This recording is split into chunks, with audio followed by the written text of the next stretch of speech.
नमस्कार, मी भारती टॉप मराठी शिवण क्लासमध्ये तुम्हा सर्वांचं मनापासून स्वागत आहे। तर बघू शकता प्रिंट एकदम प्रिंट आणि बॉर्डर बघा किती छान अशी बॉर्डर आलेली आहे आता। आणि प्रिंटचा ब्लाऊज आहे साबुदाणा पॅटर्नमधून, खूप छान अशी वर्क आलेली आहे पूर्ण ब्लाऊजवर बघू शकता तुम्ही। तर बघा किती छान अशी बॉर्डर आणि प्रिंट आहे साडीवर। तर आपण आज कटोरी ब्लाऊज कट करणार आहोत। तर ही बॉर्डर आपल्याला काढून घ्यायची आहे आणि दोनही बाहीवर आपल्याला जोडून घ्यायची असते। तर एकाच बाहीवर आपण जोडून घेतली तर कमी जास्त होते, तर त्या कारणाने आपल्याला ही बॉर्डर काढून घ्यायची आहे आणि मग दोनही मध्यभाग करून आपल्याला कटिंग करून घ्यायची आहे आणि मग बाहीवर जोडून घ्यायची आहे। तर बघा मी काढून घेत आहे। आता बघा किती छान अशी किती भरीव आणि पार्टीवेअर साडीमधलं ब्लाऊज आहे। तर साडी मी अगोदरच दिली आहे आणि ब्लाऊज मला तुमच्यासोबत शेअर करायचं होतं, तर मी व्हिडिओ तुमच्यासोबत शेअर करत आहे। तर बघा मी सगळ्यात अगोदर पूर्ण अस्तर कट करून घेतलेला आहे। पूर्ण पार्ट कट करून घेतलेले आहेत। आता बघा आपल्याला याच्यावर पूर्ण एक सारखं सेम असं मेन ब्लाऊज पीस आपल्याला सारखं करून घ्यायचे आहे आणि जो अस्तर आपण कट केलेला आहे तो आपल्याला सारखं ठेवून याच्यावर कट करून घ्यायचा आहे। तर बघू शकता एकदम असं छान आपण पूर्ण ब्लाऊज सरळ करून घेतलेला आहे। आता त्याच्यानंतर आपल्याला सगळ्यात अगोदर मागचा पार्ट आपल्याला बॅक साईड आपल्याला पूर्ण असं व्यवस्थित ठेवून घ्यायचा आहे आणि हा प्रिंट असल्यामुळे कैची पण थोडी हे चालत आहे बघा प्रिंट असल्या कारणाने। आणि शिलाईचा पण मी व्हिडिओ स्टिचिंगचा पण व्हिडिओ केला आहे, तर तो नंतर येईन। खूप व्हिडिओ मोठा झाला असता त्या कारणाने मी तो व्हिडिओ याच्यासोबत शेअर करत नाही आहे। तर मी माझा नेक्स्ट व्हिडिओ पूर्ण स्टिचिंगचा येणार आहे। तर बघा आता पूर्ण आपण पार्ट कट केलेला आहे। आता आपण नंतर गळा कट करू। आता आपल्याला फ्रंट पार्ट आपल्याला कट करून घ्यायचा आहे। तर बघू शकता अशा पद्धतीने आपल्याला जिथे ॲडजस्ट होत आहे, ज्या ठिकाणी आपला कापड ॲडजस्ट होत आहे आणि आपली कापड पण अवेलेबल असलं पाहिजे असं आपल्याला कट करून घ्यायचं आहे। तर एकदम व्यवस्थित असं सारखं करून घ्यायचं आहे। प्रिंट असल्यामुळे आपला कापड एकाला एक असं चिपकत आहे। तर याच्यावर मी कसं स्टिच करून घेतलेलं आहे तर तुम्ही नेक्स्ट व्हिडिओमध्ये बघाल। तर बघा याच्यावर शिलाई पण येत नाही होती, तरी पण मी याला स्टिच करून घेतलेलं आहे एकदम व्यवस्थित। तर बघा आता आपण फ्रंट पार्ट कट करत आहोत। त्याच्यानंतर आपल्याला जशी व्यवस्थित आपण फ्रंट पार्ट कट करून घेतलेला आहे। तर बघा मी डायरेक्ट कापडवर कटिंग करून घेते। एकदा आपण पेपर कटिंग करतो, त्याच्यानंतर ब्लाऊज अस्तर कट करतो, त्याच्यानंतर ब्लाऊज पीस कट करतो। त्यापेक्षा आपण डायरेक्ट पीसवर कटिंग केली तर आपला वेळ पण वाचतो आणि कट पण होते। तर बघू शकता आता बघा आपल्याला इथून एकदा सारखं असं कट करून घ्यायचं आहे। तर बघा फ्रंट पार्ट आपला कट झाला, त्याच्यानंतर आपल्याला कटोरी कट करून घ्यायची आहे। तर कटोरी आपल्याला पंच आलेल्या ठिकाणी ठेवून घ्यायची आहे।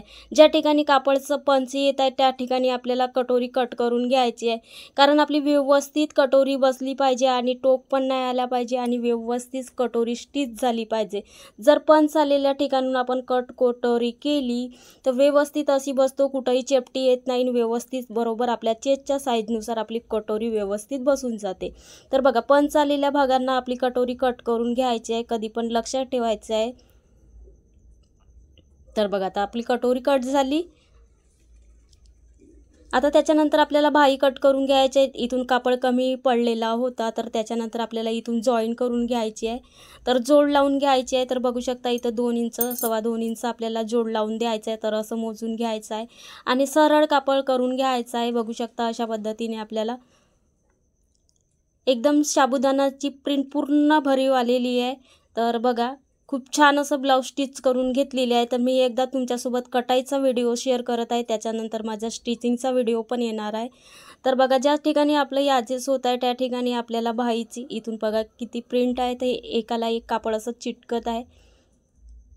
तर बघा एकदा आपण सरळ केलं, त्याच्यानंतर आपल्याला इथून बाही जशी कट केलेली आहे अस्तरचं पीस तसं आपल्याला ठेवून घ्यायचं आहे आणि जिथून आपल्याला जोड लावून घ्यायचा आहे तिथून आपल्याला वाढवून घ्यायचं आहे। तर बघू शकता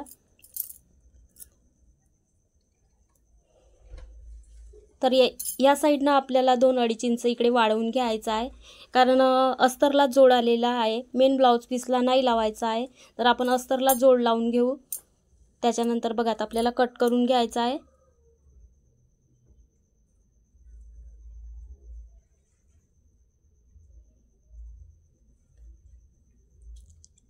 इथून पण आपल्याला सरळ असं कट करून घ्यायचं आहे।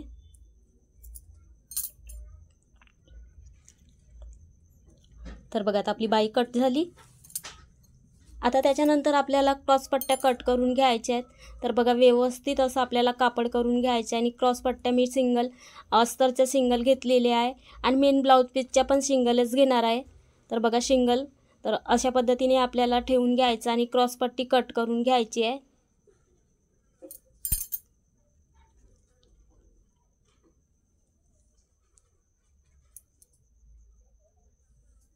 तर बघा आता आपली क्रॉस पट्टी कट झालेली आहे। त्याच्यानंतर इथून आपल्याला हा भाग असा कट करून घ्यायचा आहे। आता पूर्ण पाट आपले कट करून झालेली आहे। तर आपला कापड उरलेला आहे त्याच्यामध्ये आपल्याला पट्ट्या काढून घ्यायच्या आहेत। तर बघा पूर्ण आपण पाट कट करून घेतलेले आहे। आता आपल्याला बॅक साईड गळा, तर मी याचा मटका गळा तयार करून घेणार आहे। अगदी आपल्याला व्यवस्थित कापड करून घ्यायचा आहे। त्याच्यानंतर इथून आपल्याला गळा 2.25चा घ्यायचा आहे। 2चा 2.25चा आपल्या साईजनुसार आपल्याला गळा घ्यायचा असते। तर बघा मी इथून 2.25चा घेतलेला आहे। त्याच्यानंतर आपल्याला गळा मोजून घ्यायचा आहे। गळ्याचं गळ्याचे ह्या साईडनं आपण जर मोजलं 3चा असले तर 3.5 असा अर्धा इंच आपल्याला मिक्स करून घ्यायचा आहे, त्याच्यामध्ये मिळवून घ्यायचा आहे। आणि बघा असं गळ्याला आपल्याला पूर्ण रेषा आखून घ्यायची आणि बघा आता आपल्याला गळ्याला आकार द्यायचा। इथून 3 इंच घेतलं, बाहेरच्या साईडनं अर्धा इंच घेतलं आणि बघा मटक्या गळ्याचा छानसा असा मी आकार देत आहे। तर बघू शकता किती छान असा आकार आलेला आहे। तर बघा आता मी कट करून घेत आहे। एकदम खूप सोपी पद्धतीमध्ये मटक्या गळ्याचा आकार आपण देऊ शकतो।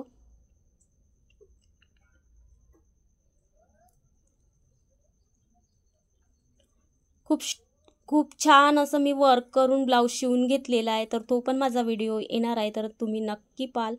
तर बघा आता आपल्याला बघा किती छान असा मटका गळा तयार झालेला आहे। शिवल्याच्या नंतर खूप छान असा व्यवस्थित दिसतो आणि पाठीवर पण खूप छान असा दिसतो।